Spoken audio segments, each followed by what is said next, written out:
Good morning, friends. It's early. Not super early. It's about 7:45, maybe almost 8 o'clock. I'm hoping to get out here before all the neighbors start mowing with the hopes that you'll be able to hear me better. So we are cleaning out our fridge. I have a bag for the chickens and I have a couple bags for the worms. And I realized I don't think I talked about the worms on my garden tour. So I will show you that when we get over there. But first things first, let's go feed some chickens.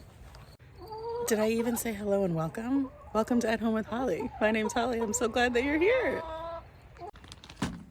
Good morning, girlies. Good morning, girlies. Yummy, yummy cantaloupe today. Good girls. Good girlies. Happy chickens. Okay, friends, so we are over at the bed that has, the bed that has my bell peppers and spicy peppers in it. And it has my herbs, my perennial herbs. And then it also has this brown thing, and it's called a sub pod. And so vermicomposting is when you have worms like red wigglers, or just when you have worms that are going to eat all of your scraps and paper and all that kind of stuff, and turn it into amazing worm castings for your garden. And so I think Sub Pod was one of the first companies. I think there are more now, but anyway, Sub Pod is one of those in-ground ones, so you can bury it anywhere in your yard. You can do it in any of your garden beds, and I think they even have a raised one now for people in urban environments. But anyway, Sub Pod is kind of amazing because it goes right in your bed, so the worms go in, eat the food, go out, leave their little bits of fertilizer in your garden bed, and so everything in this bed is like super healthy all the time.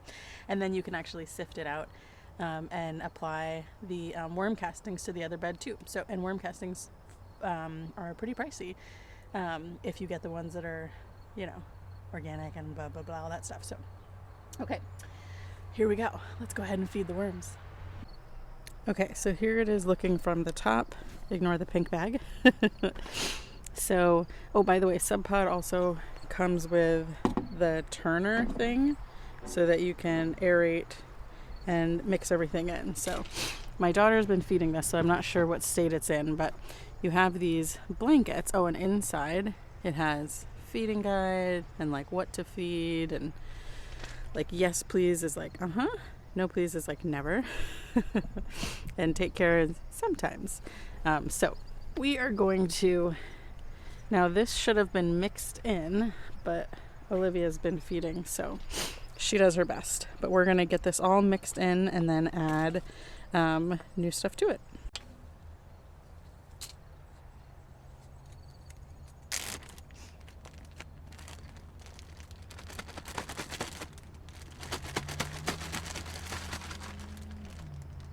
So I just kind of collect the food scraps that the chickens aren't going to really eat, and my Geo bin was full. I need to set up a second one. We should do that together. So this is all the leftovers from this week from eating corn and peeling fruit and anything that the bunnies took a bite out of, that kind of stuff.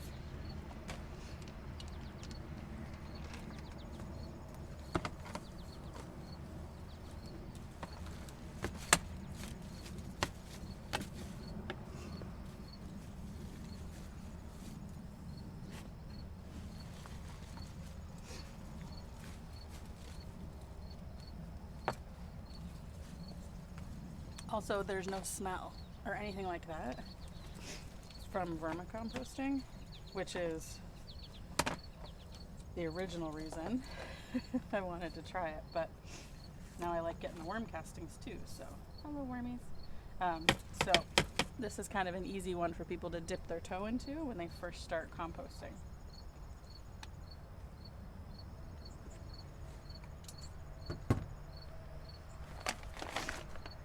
And then you tuck them back into bed. Close it up.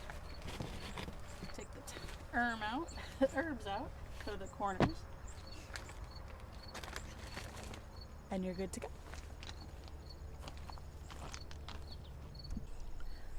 So today we are going to be making cherry jam and getting a couple other food projects done, like taking the cheese that we got from Azure Standard, and also getting the zucchinis that Olivia got at the farmer's market this week processed up so we can have fresh zucchini bread in the winter. I don't grow zucchini or squash every year, mostly because it's so prolific that like how much can you really eat of it? But I do like winter squash and stuff like that. It's not my favorite, but I do grow it every other year, can it, freeze it, that kind of stuff so that I have it for the next year, because honestly, the squash bugs here are really bad and I don't want to deal with them every year. And honestly, during the height of the season, you can get those things inexpensive enough from the farmers markets that I'm happy to just support a local grower of that. And since our local farmers market gives kids $4 every week to spend if they show up, usually Olivia gets melons or zucchini or something, so I don't really worry about growing them here. So anyway, it's time to go inside. It's time to go inside and get started with our day. I want to do some cherry jam. I think when I got the cherries from Azure Standard, I got the fresh ones, and those are the ones that we canned up together and did canned whole pitted cherries. And I want to make cherry jam. Those were the Rainier, I'm not sure how you pronounce those cherries. And then I have some frozen organic Bing cherries that are already halved and pitted. And I think I want to make some like cherry jam out of those. I found a really good recipe, a low sugar one, so I figured we'll do that together next. So a little bit of tea. My daughter caught a beetle last night. It is buzzing around inside there. I'm so grateful that she likes bugs because it's important for the planet. It still freaks me out though. Okay, let's go make some cherry jam. Oh, a little follow-up to Olivia's transplanted marigolds. They're doing lovely. And then we've got my 4 echinaceas and then my random Roma tomato that I kept. Okay, inside now. Okay, friends, so we are going to be making the best cherry jam ever. I actually took the frozen cherries that have already been halved and pitted from Azure Standard. These are organic. I bought them from Azure Standard, like I said, and being able to get that kind of produce at a bulk price is cheaper per pound than the regular ones that you can get at your local grocery store. So super happy to get those. But I wanted to use up the box to save some room in my freezer because it is harvest season and I've got a quarter of a cow and some other meat and stuff coming in. So I want to make sure that I'm not keeping anything in my freezer that could be made into something shelf stable. So we already canned the Rainier cherries together, and so I'm taking these Bing cherries and we're going to make amazing cherry jam. So I thawed out the cherries the night before by leaving them in the fridge, and so that bag is the cherries and a little bit of cherry juice at the bottom of the bag. So I'm going to go ahead and put together all of the rest of the ingredients in this pot that we need for our recipe. So with this recipe, I'm going to add in all of the ingredients into the pot and then get it going on the stove.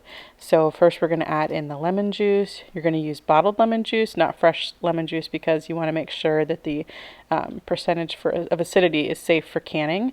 And then we're going to add in some vanilla. I never measure vanilla. I always measure with my heart. And then we're actually going to wait to add the sugar until the end. So you'll see me reread the recipe and not add that in the beginning. I'm going to go ahead and blend up these cherries in the food processor. You could use a handheld, you could use a blender, you could use an immersion blender, you can use all kinds of things. But I'm going to go ahead and just get these started in the food processor so that they're already small and ready to go. No need to like skin cherries or anything like that. They're just going to go in whole and everything's going to cook down and be a really smooth, lovely finish at the end.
So what you'll see me doing right here is I am actually taking the pectin that's needed for the recipe. This is actually low sugar pectin.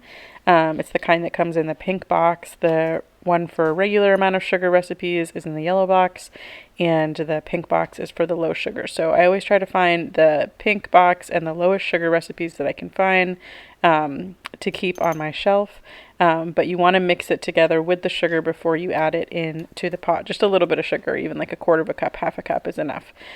Get that all mixed together in there, and then we are going to bring this over to the stove.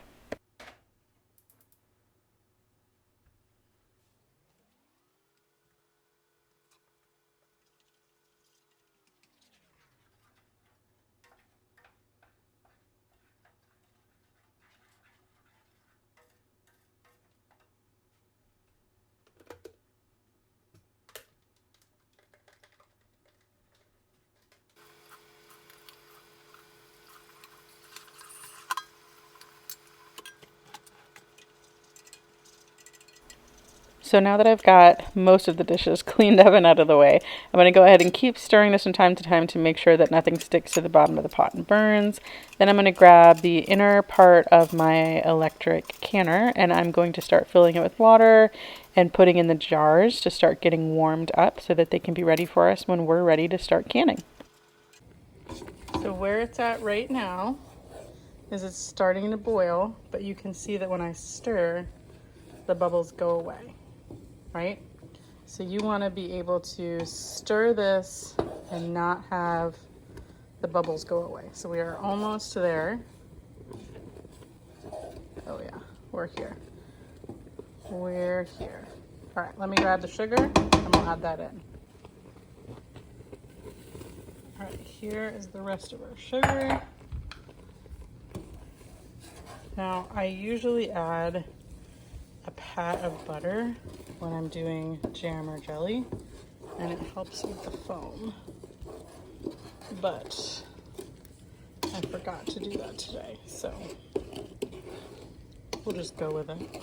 Oh my gosh, that deep red, beautiful color.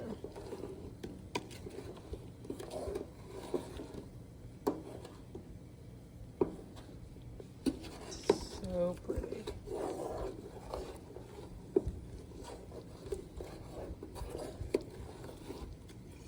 And I got all that sugar dissolved. So this was 5 pounds of cherries, 5 cups of sugar, 6 tablespoons of lemon juice, and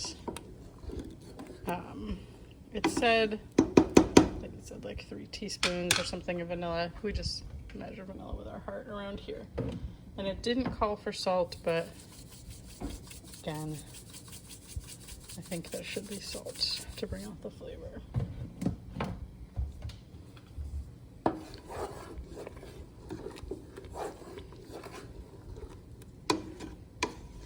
You know what? I might cut 1 pat of butter while that is coming back to a boil.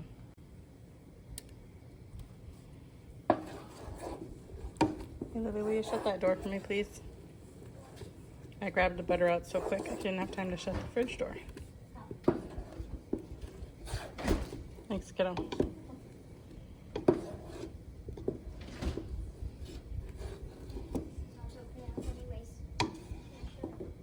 Sweet. Okay, so we're gonna keep stirring this. The sugar is all dissolved now. That little bit of butter is going to melt and it's just going to help with the foam. We're going to bring this back to a boil that we cannot stir away, and then set the timer for 1 minute, and then it will be ready to get in jars.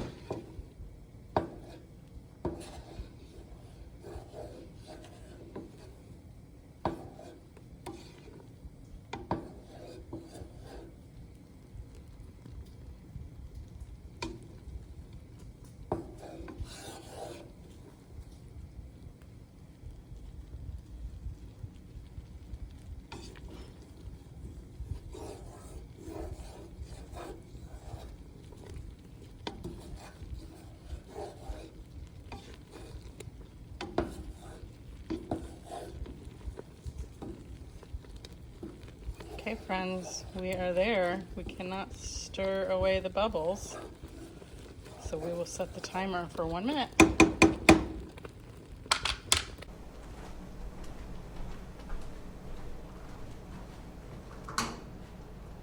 Okay, our beautiful jam is done and ready to go in the jars. So let me get our warm jars out of the canner. Get them ready.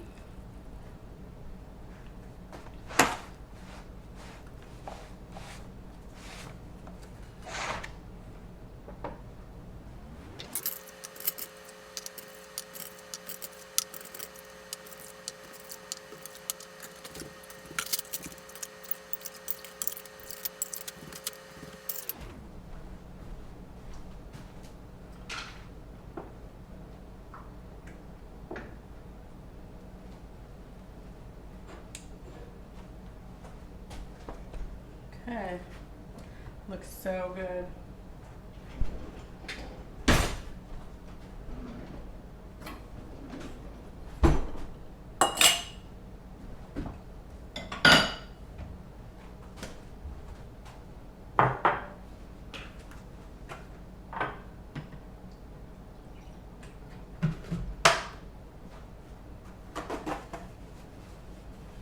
Okay, let's get to filling these jars up.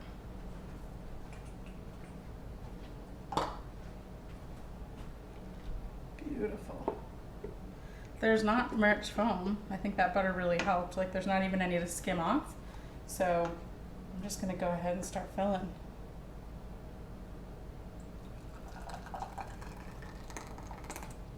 And we're gonna fill to 1/4 of an inch headspace. And we'll just see how many jars we get. By the way, this is very hot, and when it splashes back on you, it hurts. Even if you're trying to play it cool for the camera, it hurts. So try to take your time. Plus it's a sticky thing when you spill it all over. That's why I don't have my wood cutting board sitting on top.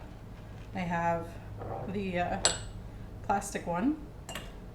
Doesn't stain, easier to clean up.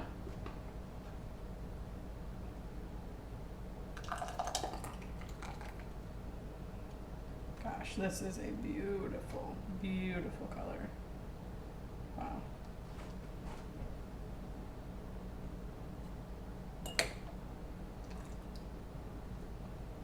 I don't know how much this is gonna make, so I have these 10 jars and then I have another 9. I don't think I'm gonna need them all, but it was a double batch. So we'll see, because I just wanted to do all the cherries because I need room in my freezer I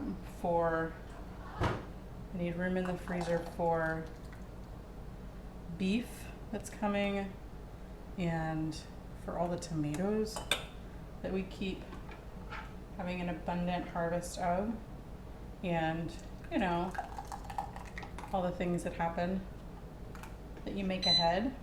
Oh. Our canner's telling us to fill the jars. It knew what we were gonna do. No problem, boo. We can do that. So I'm gonna get all these jars filled. Even, oh, I found a seed. Even the ones that are in the canner. And then we'll get them cleaned up and sealed, and they'll stay warm enough that they'll be okay to go in the canner even though they weren't directly from the hot water. You just don't want to put cold jars into the canner, but this filling is so hot, that it's going to keep the warm jars warm. It'll be okay. We'll make it work. You guys, I don't even know if the color is coming across. How beautiful this is. Stunning.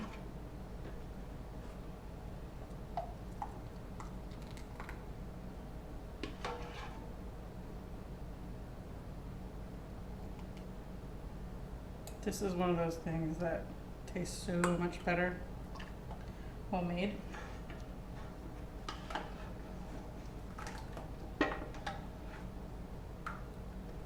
And it's not hard to do jams or jellies. Doesn't take much time. And then they last for, you know, years. Okay, I still have enough for a few more jars. So I'm gonna grab the jars out of here.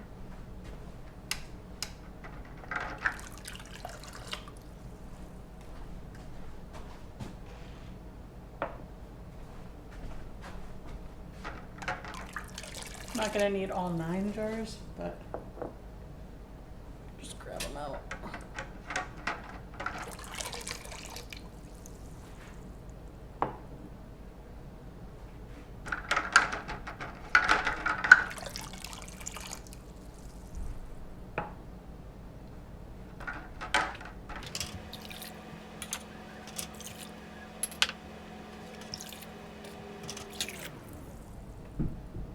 Definitely have more jars that I'm gonna need, but you don't want to not have enough ready. It's a pain in the butt to get more cleaned up. Okay, so what I do actually is I run mine through the dishwasher right before I start a canning project, and then I have them dry and upside down in those boxes that you buy the canning jars in. I save those. I use them for bringing my boxes, my empty jars up and down the stairs, because the empty jars I keep in the basement where the potatoes are, in my seed growing room. That's where I keep my empty jars. Okay, we have about a 1/4 cup more. Oh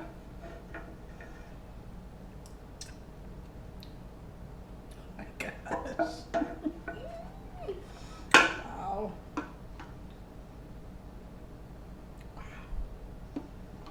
That's so good. That's so good. Okay, I'm just gonna evenly kind of put it. Wow. So good. Can't get over how good that is. Okay, definitely have to clean up some edges here. Okay, 1, 2, 3, 4, 5, 6, 7, 8, 9, 10, 11, 12. I think only 10 fit in my canner at a time of this size, so we will close them all up, see how many fit. Ouch. And I will just run it twice. No big deal. Just 10 minutes. Oh my gosh, this is so beautiful.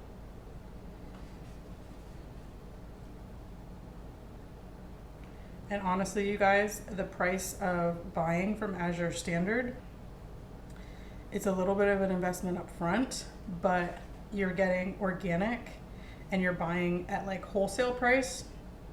So it's like going to Costco or Sam's Club, except all the food that they sell there is non-GMO, sustainably sourced, all that kind of stuff that you can feel good about feeding your family and your friends, and eating yourself. And so you get it at amazing prices. So these Bing cherries were cheaper per pound than I can get at my local grocery store. And I think cherries are on the Dirty Dozen anyway. Basically, there you can find that Dirty Dozen list, which is the list of things that I don't eat 100% organic. I don't think that's realistic for where I'm at with my life right now. And I have a 7-year-old who would probably, you know, rise up and say something if I tried to have a completely organic household. I mean, there's Doritos in my pantry right now, like, because school snacks, come on, right? But what I do try to do is I do try to think about what's on the Dirty Dozen. What can I swap out? What can I buy locally? What can I grow? You know, what changes can I make? And I make those small changes, and when it fits into my budget, I do more, and when it doesn't, I don't. So these cherries were cheaper than I can get at my local grocery store, better quality, and I'm able to have this little treat that is just shelf stable and delicious. You can put this on toast. You can put this, oh my gosh, I was thinking about putting this on some brie, actually, like some warm brie. Yeah, that's honestly all I can think about is the warm brie right now. But you can, you know, all the things you'd use jams or jellies for. Drizzle it over ice cream, add it to your yogurt or granola in the morning, all the things, right? So, yeah. So like I said, a little bit of an investment up front because you're buying, you know, 5 pounds of it, but cheaper per pound than you can get at the local grocery store. And, you know, I won't need to do this for 2 or 3 years because between this and the strawberry and the black raspberry jelly that we did this year was my jelly year. I don't do that every year. Last year I did some peach jelly from peach pits left over from the canned peaches that I did. That was really good. But I don't do big jelly years like this every year. So this year was the year for jelly. So next year I probably will not be doing jelly unless I gift away a lot of it this year and then I have extra left over. So let's get this loaded in the canner. It says fill jars. So I did that. I'm pouring a little bit of leftover vinegar inside there, filling up the canner with however many jars fit, which I believe is 10. So when you're pressure canning, you have to make sure that there's a minimum amount of jars in there that you have to meet to keep the pressure correct and all that stuff with pressure canning. If when you're doing pressure canning, you don't have enough, you just fill one of these with water, put a lid on it from something you've canned in the past, can some water. It does the same thing. It's kind of nice to have clean water, you know, in case of an emergency anyway. But anyway, that's what I do for pressure canning. But for water bath canning, there's no minimum. You can water bath can however many jars you have. So it's not like I have to split this load exactly in half to load my canner. I'm not going to overcrowd it because then the water level will get too high, honestly. So I will just put those in. I believe I can fit 2 more. I'll just put 1 more in. There we go. Okay, so I will run that canner. Let me take you on front so you can see how I do that. Okay, so lid goes on. Locky thingy goes like that. And then I already pushed the arrow telling it I've put the filled jars in. That's gonna heat. When it gets to the right temperature, it's going to start processing for 10 minutes and it's gonna beep 2 times and tell me that it's done. And it's gonna start a cool down timer and then it's gonna say done and beep 10 times and I can take the jars out and put the other ones in.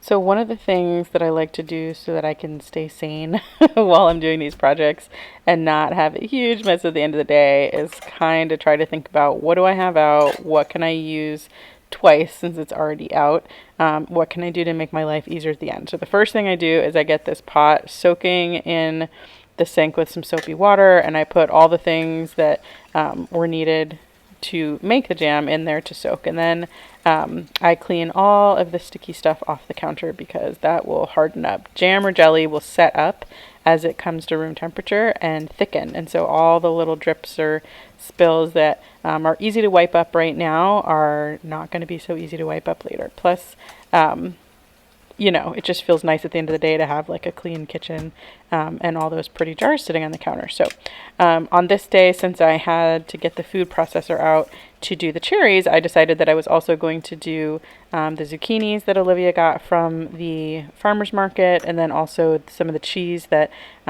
we got in our Azure Standard haul the other day.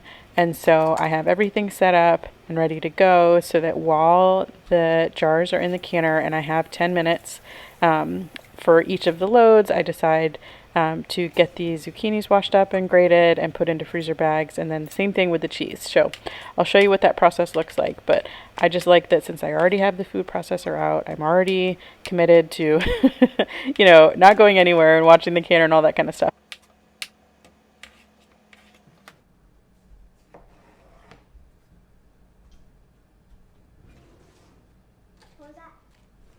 Zucchini.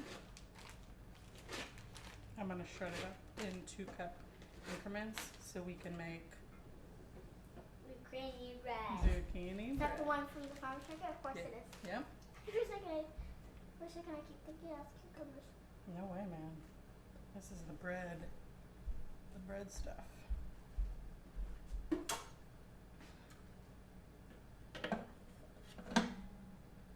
Okay. So I'm going to shred this up.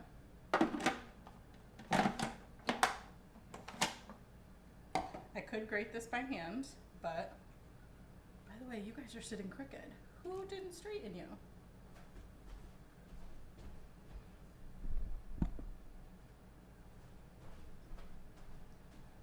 Now you're crooked the other way, but it's a little better. Okay, so we are going to grate this up, and it's going to be loud, so I apologize. Oh wait, I think it has to be smaller pieces to go through this. Yeah, it does. Okay.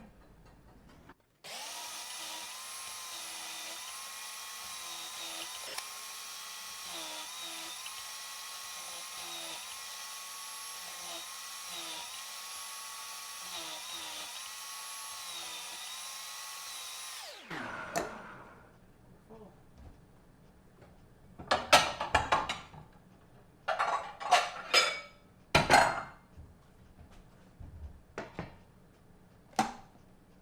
Yeah.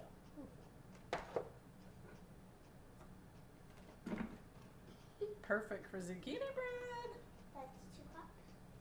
Well, we need 2-cup increments, so I'm gonna put 2 cups at a time of this. In a And, baggie. in our bags and freezer.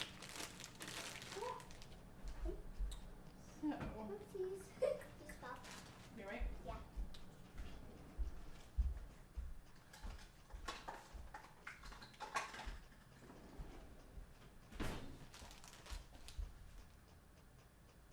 I don't know what size that is, but I do know. You know my journals? My pink one that you got me I do 2 days not. ago. I do not.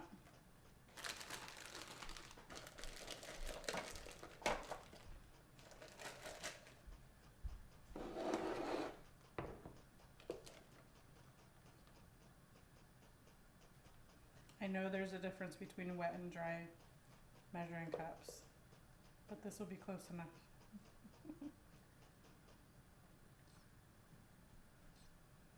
Just gonna kind of overstuff it because it's gonna go in the freezer, and then when I go to use it, I'm gonna squeeze out a lot of the water. So a little bit more than 2 cups. We'll call it good. On it, you should say 2 cups of zucchini bread. 2 cups of zucchini for zucchini bread. Yeah, man. But you should say on the white part. I could totally do that. When I flatten it out, you can help me write them. Oh, it's right in front of me. Your journal's right there. I think you were up there using it. Yeah, I wasn't sure. That's why it's still here. Oh my gosh, it's so funny. I'm gonna say some of the errands we did today. Okay. Tomorrow or something. Maybe Kroger because we went inside Kroger. Yeah. I don't know. Oh, I'll think of something.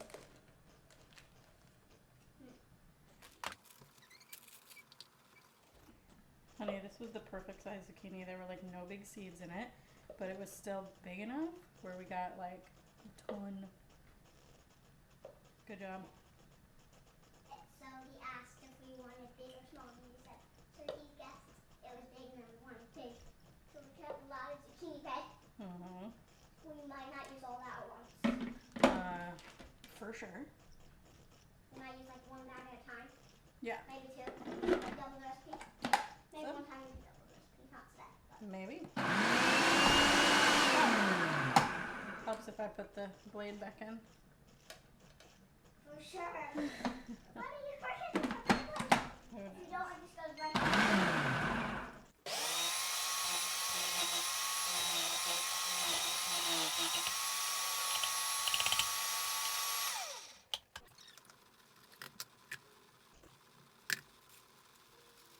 Let's go, Kroger.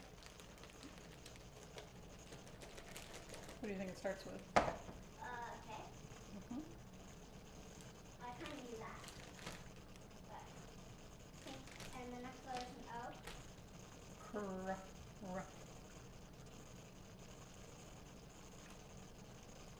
What makes that sound?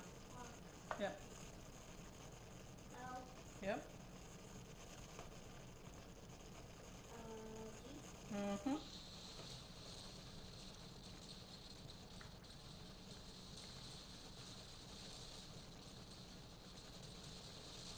And then what?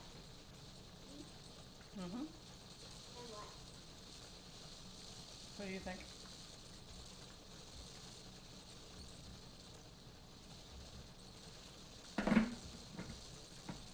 R. Yes, ma'am. And then it's done. And then it's done. Ow. Of course, in the Midwest, people say Kroger's, not Kroger, even though it's just Kroger. Kroger? Why do you say Kroger? Well, I don't make the rules. That's just what they say, even though there's no S at the end. They say going to Kroger's. Say Kroger. I'm going to go Kroger and not Kroger's. Okay. Because it sounds weird. I know.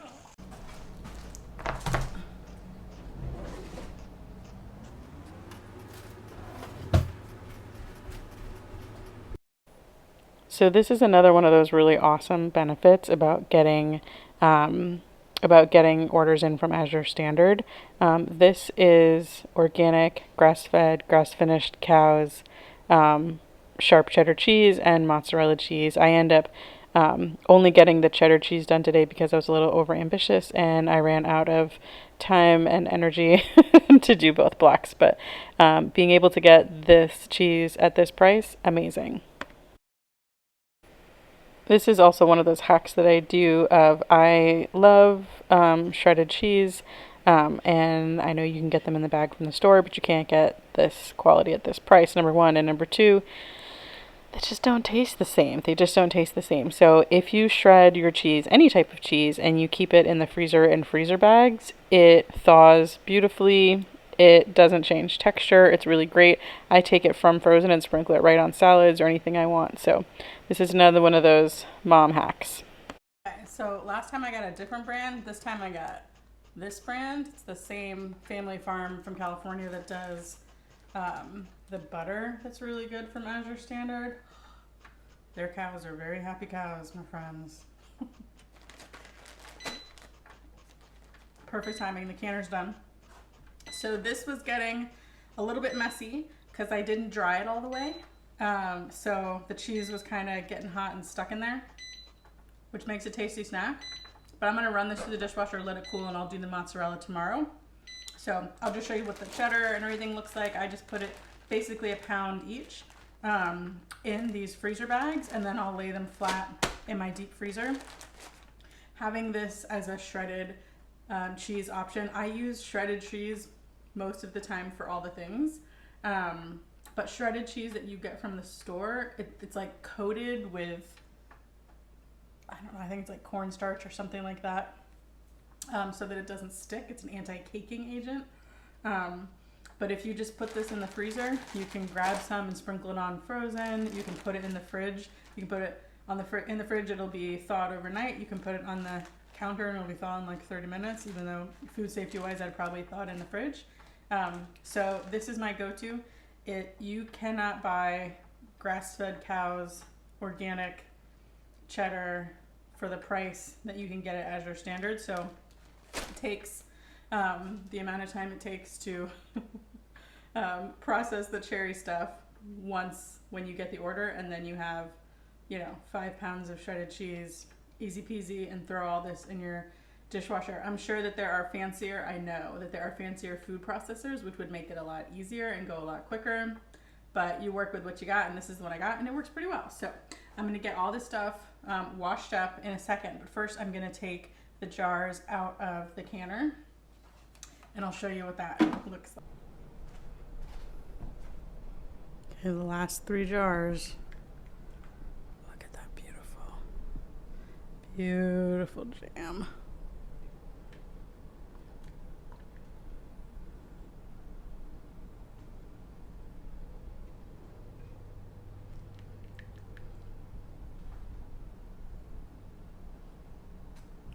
So good.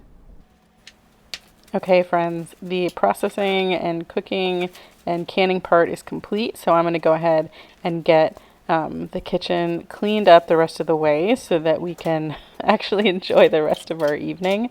I love having all these bags of things to make it so easy for future me to make banana bread. No, sorry, not banana bread. Make zucchini bread.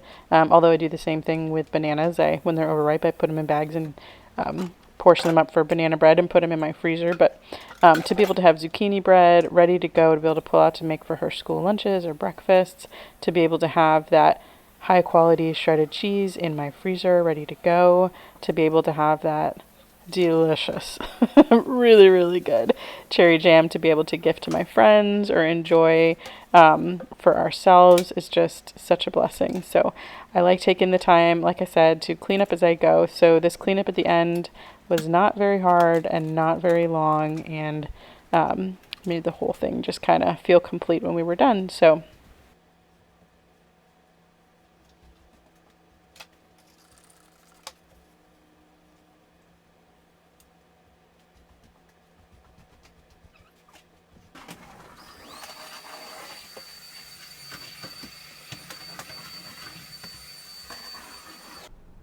okay, guys, that's it. We are officially finished. We have finished up our cherry jam, which is awesome. We have our bagged up cheddar and we have our bagged up zucchini for zucchini bread ready to go in my deep freezer. So I just want to thank you guys for spending the day with me today while we got some stuff done in the kitchen and the garden. And I just appreciate you. Remember to like and subscribe.